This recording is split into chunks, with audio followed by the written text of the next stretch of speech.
मेरे नेता नवीन पटनायक मुझे मौका दिए हैं, इस बिल के विरोध में मैं बोलने के लिए खड़ा हुआ। सर, वक्फ का जो जमीन है, वक्फ का जो जमीन है, ये हमारे जो पूर्वजों जिनके पास ज्यादा जमीनें थी उन लोगों ने दान दिया था, दान किया था। इस कारण किया था कि इस जमीन पर कुछ डेवलपमेंट काम होगा, गरीबों का काम होगा, कुछ हॉस्पिटल्स बन सकते हैं, मदरसा बन सकते हैं, मस्जिदें बन सकती हैं, या फिर जहां कब्रिस्तान का समस्या रहता है, असुविधा रहता है, वहां कब्रिस्तान बन सकता है। इसी के कारण ये दान दिया गया हुआ जमीन था। तो इतने सालों से मैं कभी उस एक्ट के अंदर नहीं जाना चाहता, क्योंकि काफी एक्ट के बारे में माननीय सदस्य सब बता चुके हैं। मैं इस एक्ट के अंदर घुसना नहीं चाहता, कौन से एक्ट में क्या लिखा है। लेकिन इस वक्फ बोर्ड को, या हर राज्य में जो वक्फ बोर्ड है, उसको सिर्फ मुसलमान, माइनॉरिटीज मुसलमान ही चलाते थे, उसको मैनेजमेंट करते थे, और आज तक ये चले आया था।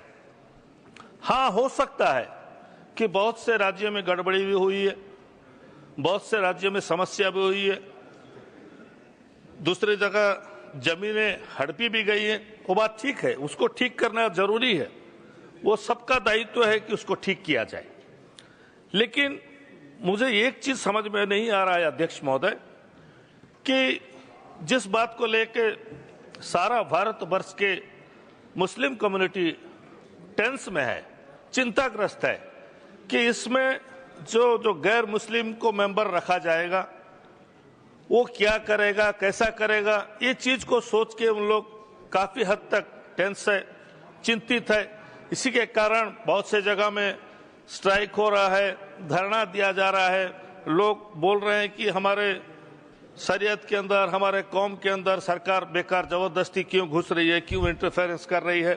ये जो चीज है, ये सबके दिमाग में है। ये बात हम जानते हैं अध्यक्ष महोदय, कि जब 2014 में मोदी जी की सरकार बनी, उनका स्लोगन भी था कि सबका साथ, सबका विकास, सबका विश्वास। वो विश्वास से वो आज देश के प्रधानमंत्री हैं। तो ये मुसलमानों में अविश्वास वातावरण क्यों है अध्यक्ष महोदय? उनके दिल में ये डर क्यों है कि हमारे साथ भेदभाव किया जा रहा है? इस चीज को हटाना बहुत जरूरी है। ये सरकार का दायित्व है कि मुसलमानों के दिल से ये डर को हटाना चाहिए कि हम सबका साथ, सबका विकास जरूर करेंगे। आप लोग भी इसी देश के नागरिक हो। यही देश, जो देश भारत का संविधान बाबा साहेब आम्बेडकर ने लिखा था कि किसी के धर्म में भी इंटरफेरेंस किसी का अन्य धर्म का होना नहीं चाहिए। अध्यक्ष महोदय, मैं छोटा सा राज्य, उड़ीसा राज्य से आता हूं। मेरा गांव में सिर्फ हमारा परिवार मुस्लिम परिवार है, वहां पर बाकी सब हिंदू धर्म के लोग रहते हैं। इतने साल से हम लोग वहां खुशहाली जिंदगी बिता के चलते हैं। जब गांव की मां ठकुराइन का पूजा होता है, यात्रा होता है, तो हमारे परिवार से कोई ना कोई एक नंबर आदमी वहां खड़ा रहता है, तब वो यात्रा निकलता है। उसका मतलब है कि भाईचारा है, उसका मतलब है हम लोग सब एक हैं। हमारे अंदर भेदभाव बिल्कुल नहीं है और नहीं भी रखना चाहिए। हमारा राज्य है जगन्नाथ का राज्य, प्रभु जगन्नाथ का राज्य। सारे उड़ीसा के लोग प्रभु जगन्नाथ को भक्ति करते हैं। न केवल हिंदू करते हैं, सब धर्म के लोग करते हैं। और अध्यक्ष महोदय, मैं आपसे कहना चाहता हूं कि प्रभु जगन्नाथ के जो सबसे बड़े भक्त हैं वो मुसलमान है, उनका नाम है सालो बेग। सालो बेग वो जगन्नाथ को इतना भक्ति करते थे कि वो एक नंबर में आते हैं, उसके बाद बाकी भक्त आते हैं। और जगन्नाथ भी उनको इतना चाहते थे, इतना प्यार करते थे कि जब साल में एक बार रथ यात्रा निकलता है अध्यक्ष महोदय, आप जानते हैं पुरी का रथ यात्रा पृथ्वी में सबसे बहुत बड़ा रथ यात्रा होता है, लाखों लोग वहां पर समावेश होता है।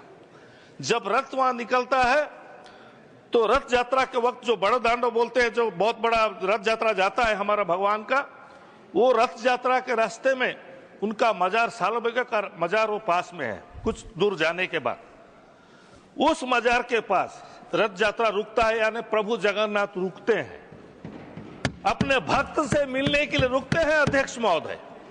उसके बाद उनके मजार में जाके भोग चढ़ाया जाता है, फिर रथ आगे बढ़ता है। ये हमारा भाईचारा है, हमारा उड़ीसा का भाईचारा है अध्यक्ष महोदय। तो भारतवर्ष में ऐसा क्यों नहीं हो सकता? हमारा देश में भाईचारा क्यों नहीं हो सकता? मुसलमानों के दिल में डर क्यों है? आप लोग ये डर को हटाने का काम क्यों नहीं करते? माननीय मंत्री, हमारे माइनॉरिटीज के मंत्री यहां बैठे हैं, मैं उनसे भी कहना चाहूंगा कि जो डर मुसलमानों के दिल में है, इसको हटाना चाहिए। हम लोग सबका साथ सबका विकास कह रहे हैं, अच्छी बात है, इसमें कोई दो राह नहीं है, क्योंकि सरकार का दायित्व है सबको देखना, सब धर्म के, सब वर्ग को, लोगों को आगे बढ़ाना। तो ये बात क्यों दिल में आता है, उसका कुछ कारण है अध्यक्ष महोदय।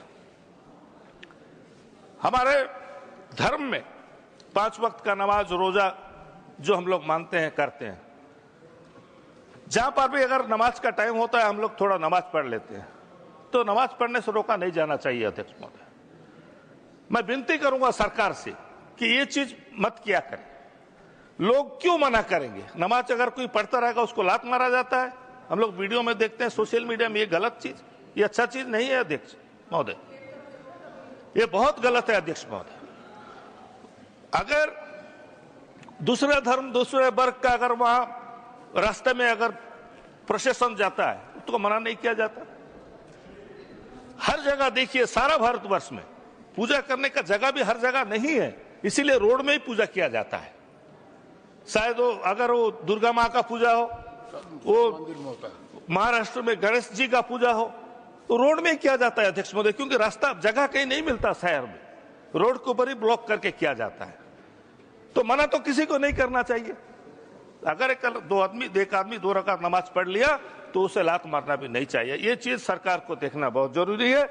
ये सब चीज होने से ही सबका साथ सबका विकास जो नारा हमारे प्रधानमंत्री जी दिए हैं, ये आगे बढ़ेगा।